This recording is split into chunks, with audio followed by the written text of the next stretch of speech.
He came to the Medical University of South Carolina as an assistant professor in 1994, and now he's the president of the university. In this edition of Quintin's Close-Ups, I speak exclusively with Dr. David Cole. I want to refresh your memory. It was July 1st when you actually began your position here as president of the Medical University of South Carolina. Take me back down memory lane and tell me, what was that day like? Well, there was several things going on at this institution. In addition to me taking over as president, we were having a whole new epic, they call it EMR. So there was a lot of wheels turning. It was a relatively quiet day, so I was thankful it was a quiet day. Yeah. For me, the transition started back in April. Yes. So I've been wearing many hats since April. Chairman of the Department of Surgery, head of MUSC Physicians, now the apparent president. And so actually I was, to some degree, that all that's been going on since April. So I was actually happy to be in a office that was, albeit books and boxes. Yes. You know, but at least the physical transition has occurred. I'm actually able to start thinking in one sort of domain. So it was a good day. It was exciting. And while it was quiet here at the MUSC, across town at College of Charleston it wasn't. As you know, Glenn McConnell began his position as president of College of Charleston. Right. I'm wondering, have you been able to talk to him? We've spoken. About 3 weeks ago. Okay. He was in the middle of the last part of the session, and I know he had a lot on his plate, so we both agreed that we would meet, and it was important to meet, so we will catch up with each other very soon. And as we talk about the College of Charleston, there's been talk and continue to be talk about the whole possible MUSC-CFC merger.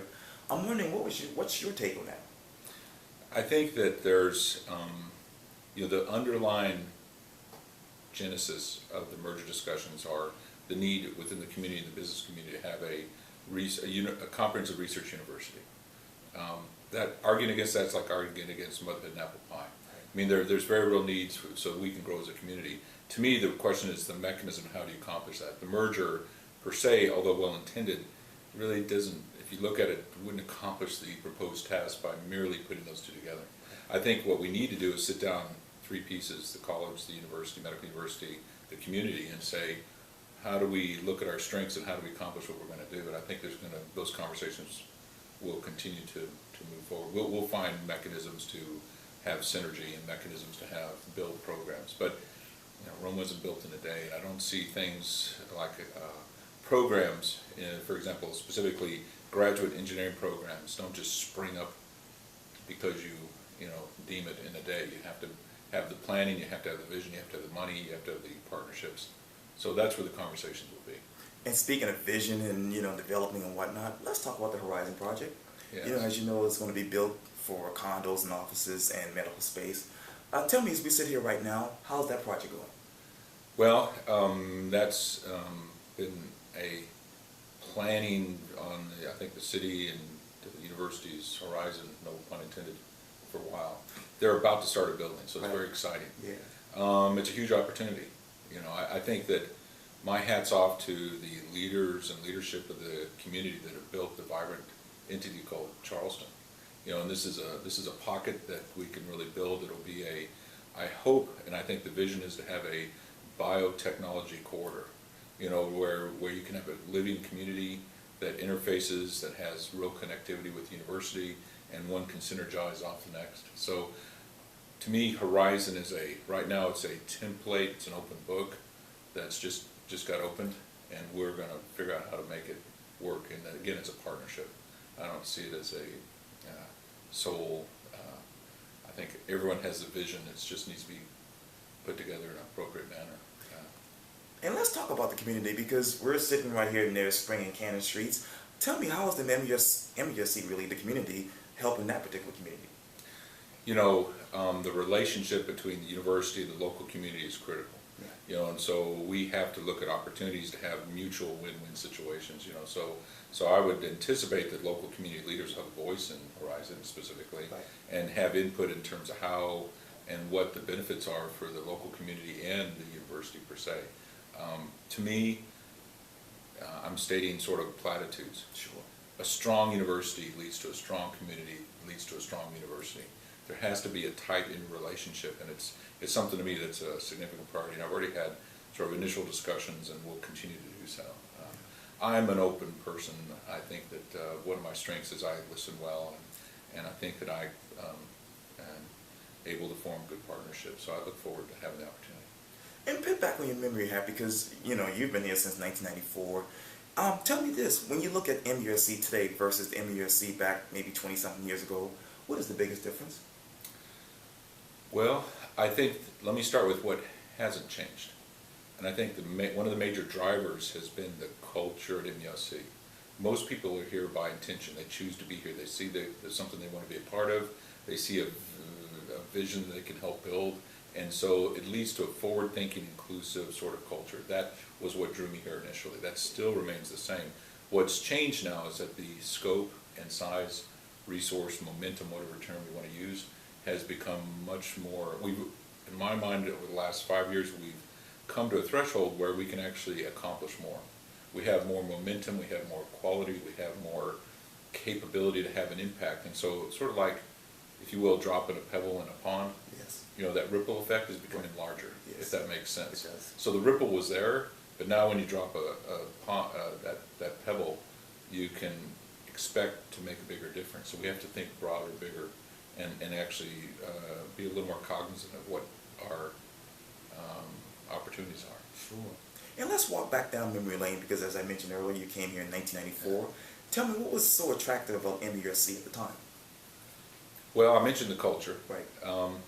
I guess for me personally, I have a personality where I like to have enough rope to hang myself, and I felt like, for me, maybe another opportunity, another institution, I'd have to stand in line to be able to do something, and I felt like I have an opportunity to make an impact, and maybe say this is something that I help build or create or change. And so that, to me, MUSC was the land of opportunity. Yeah. It's a good culture, it's a growing, forward-thinking. If you look at MUSC in '94 versus here, I may be off in the exact numbers, but one metric might be research. I think it's quintupled in my time frame. Yes. I don't know if many institutions that can claim that. Right. So why is that? You could argue the numbers are really small, so anything looks impressive. But I think it's because people have banded together. They feel like this is the direction we want to have, and they're proud of the direction that they're going, and so they make it happen. One benchmark, if you look at 2008, the economy's deteriorating. Nationally, we're in the middle of an economic crisis. MUSC in that same year was able to get NCI designation and have a CTSA grant, which is a translational research grant, which very few institutions were able to get. We had both of those in that same year. I don't know any institution in the middle of all that rain were able to have that level of success. Why? Because good people are doing the right things with purpose. Yeah. And let's talk about you getting tenure here in 2001. Yeah. Well, it was just a continuum. I felt like tenure basically to me says the institution endorses who and what you are, and they want you to be a part and continue. So I was proud for that moment.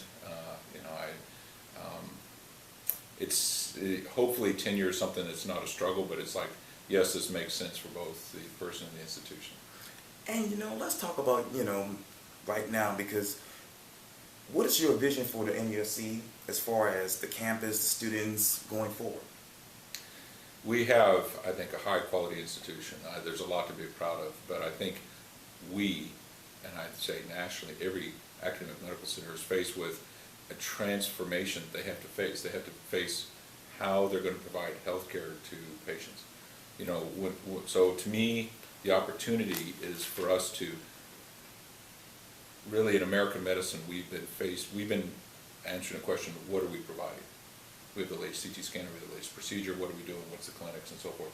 We now have to focus on how, and we need to make it patient-focused, we make it quality and outcomes-focused, and in so doing, we can then start talking about the effectiveness of care that we provide.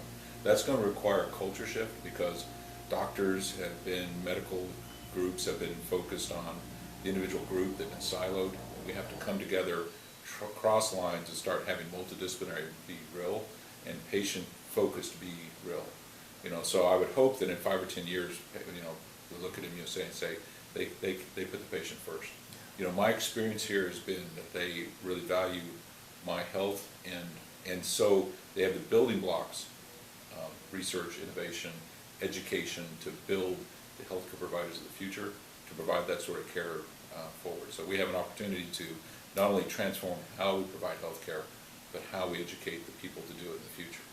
So it's a significant responsibility. Finish these sentences for me. Cornell University Medical College in Maryland was. In New York City, actually, but it was a broadening experience. You know, I came from New Mexico to Manhattan, so that's a broadening experience. And in retrospect, it helped me have a different perspective on life. Emory was. Yes, it's where I grew up. Yes. You know, as a surgeon, Grady Hospital, Emory is that environment. Helped me to be the physician that I became and still am. Ray Greenberg was. I think he was a leader who helped this institution grow over the last 10 years. I think he had a vision that really helped us get to where we are right now. Yeah, Dr. Cole is. I hope that this person that leads us in the future, that people say, he is our leader. Your future is. Exciting. Yes. Yeah. Well, Dr. David Cole, it was so great talking to you. Thank you much for your time. Thank you. Yeah. Yes, sir. Yeah. Yeah. Great.